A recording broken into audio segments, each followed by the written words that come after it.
24 స్టూడియోలో యాడ్ కోసం ads and promotions కి ఈ కాంటాక్ట్ నంబర్ ని సంప్రదించండి 9662166699. అందరూ ఎప్పుడెప్పుడా అని ఎదురు చూస్తున్నటువంటి క్షణం రానే వచ్చింది.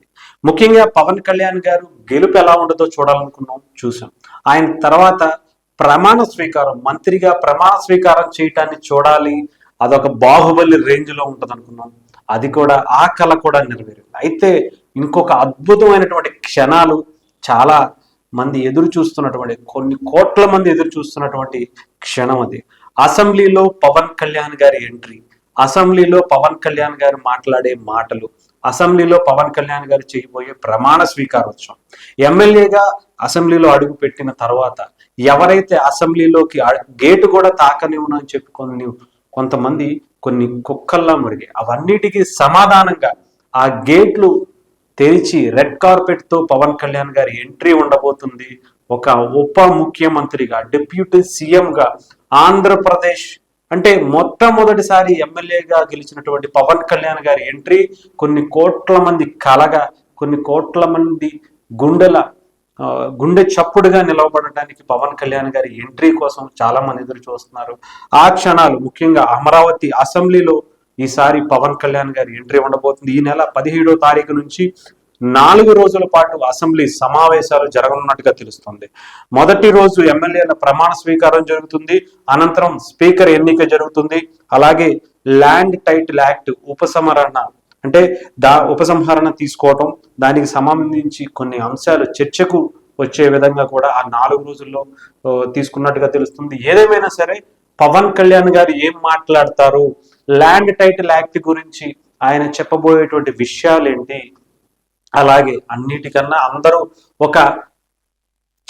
చాలా ఎక్స్పెక్టేషన్స్ ఉన్నాయి. ఆ రోజు పవన్ కళ్యాణ్ గారిని ఇప్పటిదాకా చాలా మంది సీజీలో కావచ్చు, లేదంటే గ్రాఫిక్స్ లో కావచ్చు, పవన్ కళ్యాణ్ గారి అసెంబ్లీలో అడుగుపెట్టి మాట్లాడుతుండగా ఉన్నటువంటి ఫొటోస్ ని కొంతమంది షేర్ చేశారు.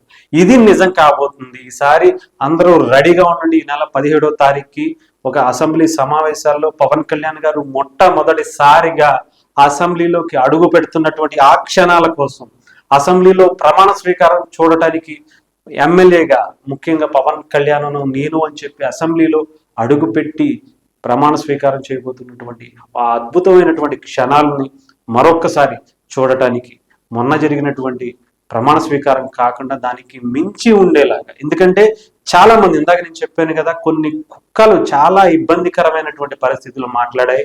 పవన్ కళ్యాణ్ గారి అసెంబ్లీ గేటు కూడా తాకనివ్వనని, కానీ చాలా విషయాలు చాలా రకాలుగా మాట్లాడినటువంటి మాటలు. వీటన్నిటికన్నా ఇంకొక విషయం ఏంటంటే, అసెంబ్లీలో మళ్ళీ సీఎం అయ్యే నేను అడుగు పెడతా అని చెప్పి శపథం చేసి వచ్చినటువంటి యోధుడు మన నారా చంద్రబాబు నాయుడు గారు. ఆంధ్రప్రదేశ్ ముఖ్యమంత్రిగా తిరిగి ఏ రోజైతే జగన్మోహన్ రెడ్డి గారు వైఎస్ఆర్సీపీ పార్టీ అధికారంలో ఉన్నప్పుడు అధికారాన్ని అడ్డం పెట్టుకుని నారా చంద్రబాబు నాయుడు గారిని విచ్చలవిడిగా చెప్పాలంటే అక్రమంగా అరెస్టు చేసి ఆ కుటుంబాన్ని అసెంబ్లీ వేదికగా అవమానించిన తీరు అందరూ చూసాం. అదే రోజు ఆయన బయటకు వస్తూ నేను మళ్ళీ సీఎం అయిన తర్వాతే అసెంబ్లీలో అడుగు పెడతాను అని చెప్పి శపథం చేసి వచ్చినటువంటి నారా చంద్రబాబు నాయుడు గారు రేపు 17వ తారీఖు సీఎంగా మళ్ళీ తిరిగి అసెంబ్లీలో అడుగు పెట్టబోతున్నారు. ఆ క్షణం కోసం కూడా చాలా మంది గుండెలు ఎదురు చూస్తున్నాయి. ఆ క్షణం కోసం చాలా మంది కళ్ళు కాయలు కాచాల ఎదురు చూస్తున్నారు.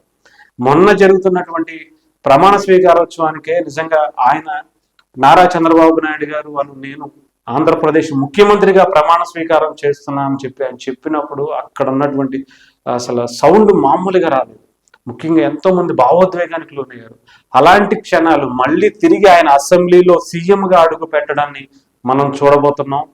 రేపు అందరూ రెడీగా ఉండండి. ముఖ్యంగా 17వ తారీఖు ఒక మంచి రోజు కావడంతో ఆ రోజే ప్రమాణ స్వీకారాలని ఎమ్మెల్యేలుగా గెలిచినటువంటి ప్రతి ఒక్కరు కూడా ఆ రోజు అసెంబ్లీకి అటెండ్ అవుతారు. ఆ తర్వాత స్పీకర్ ఎన్నిక కూడా జరగబోతుంది. స్పీకర్ ఎన్నిక రోజు కూడా కొన్ని సమీకరణాలు మారబోతున్నట్టుగా తెలుస్తుంది. పొట్టోడా కూర్చో అనే సన్నివేశాన్ని కూడా ఆ రోజు త్రిబులార్ చూపిస్తారని చెప్పి, రఘురామకృష్ణరాజు గారు చూపిస్తారని చెప్పేసి చాలా మంది వెయిట్ చేస్తున్నారు. పొట్టోడు ఎవరు ఏంటని మనం చెప్పకూడదు. సో ఆ క్షణాల కోసం కూడా చాలా మంది ఈగర్గా వెయిట్ చేస్తున్నారు. ఆ స్పీకర్ ఎవరు, రఘురామకృష్ణరాజు గారైనా లేదంటే ఇంకెవరన్నా ఉంటుందా? సో ఏదేమైనా సరే, అలాగే ల్యాండ్ టైటిల్ యాక్ట్ లో ఉన్నటువంటి ప్లస్లు ఏంటి మైనస్లు ఏంటి, దీని మీద ప్రతిపక్ష హోదాకి కూడా దిగువ స్థాయిలో ఉన్నటువంటి జగన్మోహన్ రెడ్డి గారిని, వైఎస్ఆర్సీపీ పార్టీని తూర్పు ఆరబట్టడానికి అధికార పార్టీ అలాగే జనసేన, జన సైనికులు, జనసేన సైన్యం అంతా కూడా, అందరూ ఎన్డీఏ కూటమి అంతా కూడా సిద్ధంగా ఉంది. దీన్ని ఎలా ఎదుర్కోబోతున్నారు జగన్మోహన్ రెడ్డి గారు? ఎలా అంటారా? మరి ఏమన్నా అగ్రెసివ్ గా మాట్లాడతారా? అసలు అసెంబ్లీకి వస్తారా రారా? ఎందుకంటే గతంలో లాగా నోరు ఉంది కదా అని అసలు ఇష్టం వచ్చినట్టు మాట్లాడినేసినటువంటి మంత్రులు ఎవ్వరూ కూడా ఈసారి అసెంబ్లీలో లేరు. సో ఈసారి అసలు అసెంబ్లీ ఎలా జరగబోతుంది? ఎందుకంటే అసలు రాజశేఖర రెడ్డి గారు, ముఖ్యంగా జగన్మోహన్ రెడ్డి గారు ఆయన ఒక్కడే గెలిచారు, ఆ తర్వాత పెద్దిరెడ్డి రామచంద్రారెడ్డి గెలిచారు. ఇంకొంతమంది అందరూ కూడా అంత గట్టిగా మాట్లాడే వ్యక్తులు అయితే కనిపించాల. సో ఈసారి అసెంబ్లీ సమావేశాలు ఎలా జరుగుతాయి? కొడాల నాని గారు కావచ్చు, పెన్ని నాని గారు కావచ్చు, అంబటి రాంబాబు గారు కావచ్చు, రోజా గారు కావచ్చు, గుడివాడ అమర్నాథ్ గారు కావచ్చు, ఇది చాలా మంది నోరు ఉంది కదా అని ఇష్టం వచ్చినట్టు మాట్లాడేసినటువంటి మంత్రులందరూ కూడా నోర్లు మూసేసి తాళాలేసి ఇంట్లో కూర్చోబెట్టేశారు ప్రజలు. సో ఈసారి అసెంబ్లీలో జగన్మోహన్ రెడ్డి గారి నోరు లెగుస్తుందా, లేదంటే ఆయనకు కూడా తాళం వేసి ఇంట్లో కూర్చోబెడతారా, లేదంటే అసలు నేను అసెంబ్లీకే వెళ్ళనని చెప్పేసి ఇంట్లో కూర్చొని ఏమన్నా చేసుకుంటారా అనేది తెలీదు.